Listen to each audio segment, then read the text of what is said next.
नमस्कार, मैं अंजलि मिश्रा। स्वागत है आप सभी का द न्यूज में। आपको बता दें कि बिहार के मुख्यमंत्री नीतीश कुमार जहां विपक्ष के एक साथ लाने में विपक्षी एकता को लेकर काम कर रहे हैं, तो दूसरी तरफ उनके बिहार में ही महागठबंधन में दरार आ चुकी है। शुरुआत में बिहार के पूर्व मुख्यमंत्री के बेटे संदीप, आपको बता दें कि मांझी ने जिस तरीके से जो है पार्टी से इस्तीफा दे दिया, उन्होंने पार्टी छोड़ दी और नीतीश कुमार पर आरोप भी लगाए कि वो चाह रहे हैं कि ये पूरी पार्टी का जो है विलय हो जाए, अपनी पार्टी को खत्म करना चाहते हैं। उसके बाद अब आपको बता दें कि पूर्व मुख्यमंत्री जीतन राम मांझी का भी बयान सामने आया है और उन्होंने कहा है कि हमने इतने दिन उन्हें देखा परखा, फिर जाकर यह निर्णय लिया कि अब उन्हें छोड़ना ही पड़ेगा।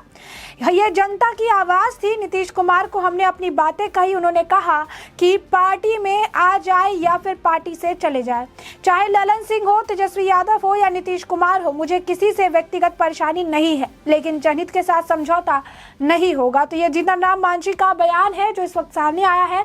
बता दें आपको एक और चीज जो लोगों को आप कह सकते हैं कि जो चर्चा का विषय बनी है वो ये है कि गृह मंत्री अमित शाह से मुलाकात के ठीक एक महीने बाद अगर आप देखेंगे तो ये बड़ा डिसीजन जो है जीतन राम मांझी के बेटे द्वारा लिया गया है, क्योंकि ठीक एक महीने पहले 13 अप्रैल को ही ये मुलाकात जो है हुई थी। आपको बता दें कि ठीक 13 अप्रैल को गृह मंत्री अमित शाह के साथ मुलाकात की थी जीतन राम मांझी ने और उसके बाद 13 जून को ठीक एक महीने बाद जीतन राम मांझी के बेटे ने अब ये जो पार्टी है नीतीश कुमार की छोड़ दी है। और ये भी कहा जा रहा है कि आज जिस तरीके से दिल्ली में से लेकर बैठक हो रही है, ये उस बैठक में भी इन मुद्दों पर चर्चा होगी। 30 सीटों पर लड़ने की बात कही जा रही है और इसके लिए जीतन राम मांझी और आपको बता दें कि चिराग पासवान समेत और लोगों को साथ में लाने का प्रयास किया जाएगा ताकि बिहार में पकड़ जो है वो मजबूत बनाई जा सके।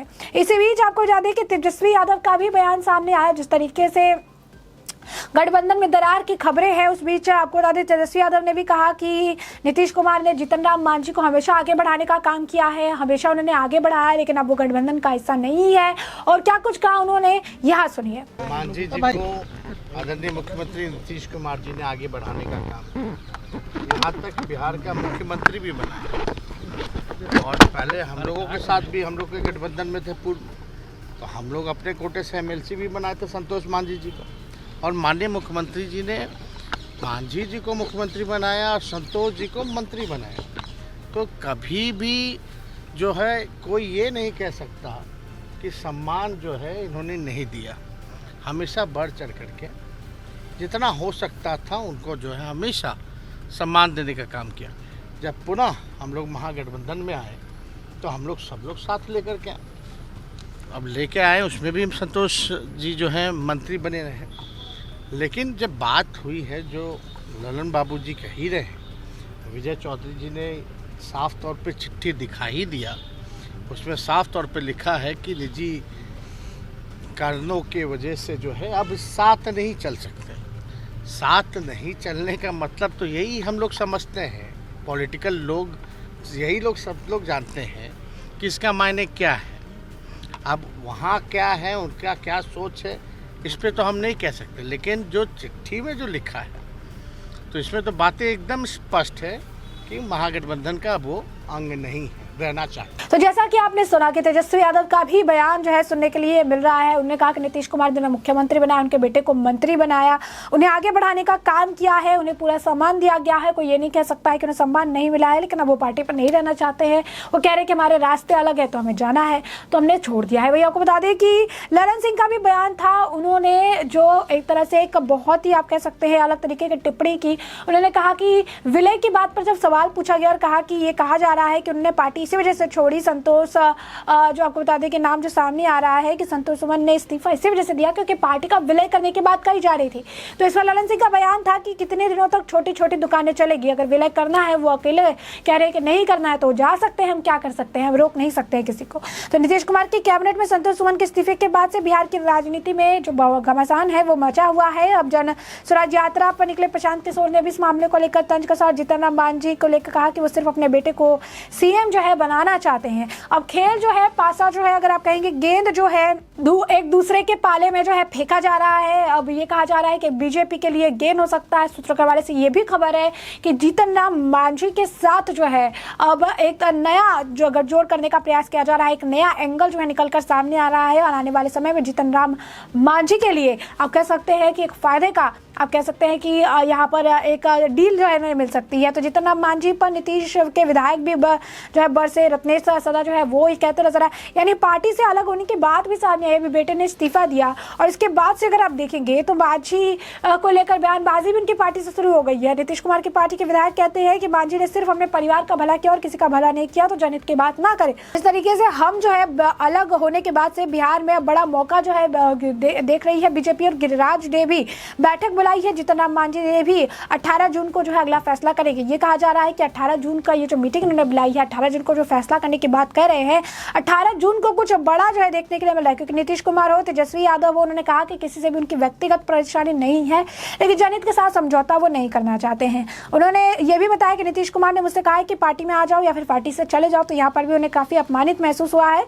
तो वहीं दूसरी तरफ जीतन राम मांझी ने बड़ा जो है ऐलान भी कर दिया है और इस बड़ा ऐलान के समय उन्होंने ये कह दिया है, इस बड़े ऐलान में इन्होंने स्पष्ट कर दिया है कि 18 जून के बाद वो बड़ा फैसला लेने वाले हैं। 18 जून के बाद बड़ा फैसला होगा और 18 जून को जो है आपको बता दें कि बैठक भी उन्होंने बुलाई है। उन्होंने कहा है कि बड़ा ऐलान जो हम करने वाले हैं, यानी साफ तौर पर और गठबंधन में दरार की खबरें जो है वो अब समझ आ रही है, सामने तूल पकड़ती नजर आ रही है। वही आपको बता दें ग्रामीण विकास मंत्री श्रवण कुमार ने जीतन राम मांझी के बयान पर ये भी कहा है कि जितना सम्मान उन्हें महागठबंधन में मिलता उतना उन्हें कहीं भी नहीं मिल सकता है।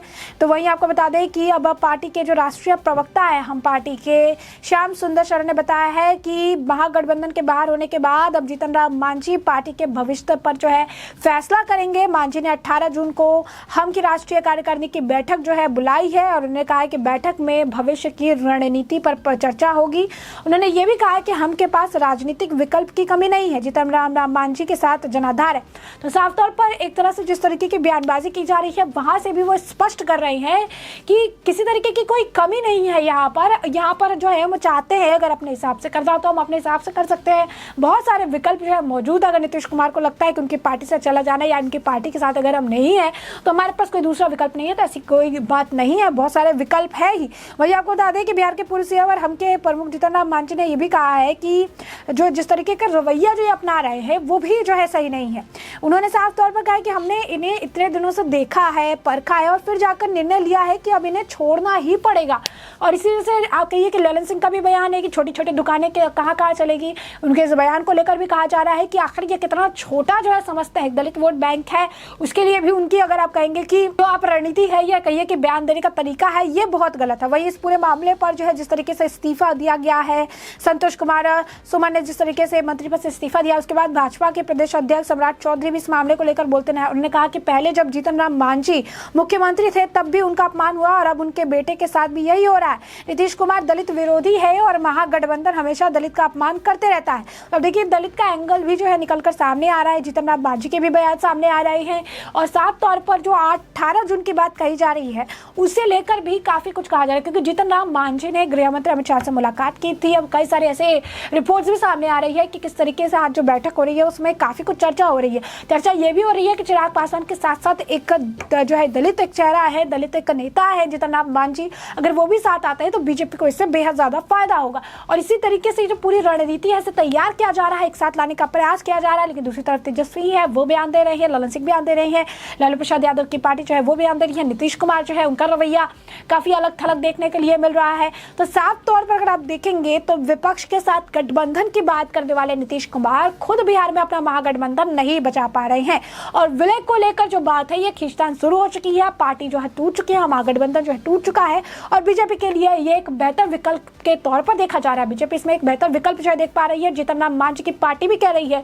कि राजनीतिक विकल्प जो है उनके पास बहुत सारे मौजूद है और इसी वजह से 18 जून का जो बैठक है उस बैठक के बाद पार्टी के भविष्य को लेकर फैसला किया जाएगा। पार्टी के भविष्य को लेकर आगे के बाद जो है की जाएगी, पार्टी के भविष्य को लेकर चर्चा जो है की जाएगी। तो स्पष्ट तौर पर हमने आपको ये जो पूरा मामला है ये बड़े विस्तार से बताया कि पूरा मामला क्या है, किस तरीके से इस वक्त इस पूरे मामले पर जो है बयानबाजी की जा रही है, कौन क्या कुछ कह रहा है, बीजेपी द्वारा क्या कहा जा रहा है, क्या कुछ अटकलें लग रही है और किस तरीके से अब बिहार का ये महागठबंधन टूट चुका है और अब इसमें किसी को भी कुछ बचाने की गुंजाइश नहीं बची है। तो ऐसे में अब हमने आपको ये जो पूरा मामला है ये बड़े विस्तार से बताया कि पूरा मामला क्या है और अब इस पूरे मामले पर आपकी भी जो राय हो हमें कॉमेंट सेक्शन में कॉमेंट करके जरूर साझा करिए। धन्यवाद।